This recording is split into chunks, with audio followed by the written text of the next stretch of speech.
Okay. Magandang araw po sa ating lahat.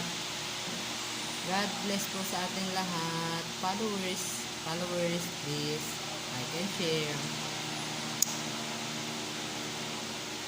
Isang lalaki ka ba? Pamilyado ka ba? May asawa ka ba?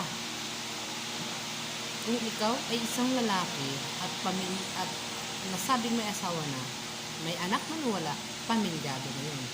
Ibig sabihin, may obligasyon ka na. Kung noong ikaw ay binata, may obligasyon ka, pero ngayon mas higit at doble ang obligasyon mo. Dahil pamilyado ka na. Kahit wala ka pang anak, ibig sabihin, pamilyado ka na. Bubuo na kayo ng isang pamilya. Ganon. Ngayon, alam mo ba ang obligasyon mo bilang isang padre de pamilya? Hindi mo alam, no? Kung isa ka man dyan sa mga yan at hindi naiintindihan, tandaan nyo to. Number 1, dapat doble tayo. Dapat lahat ng paraan ng paghahanap buhay matutunan. Para kahit sa paraan ganun, at lalo sa mga lalaki na walang pinag-aralan, dapat doble kayo din.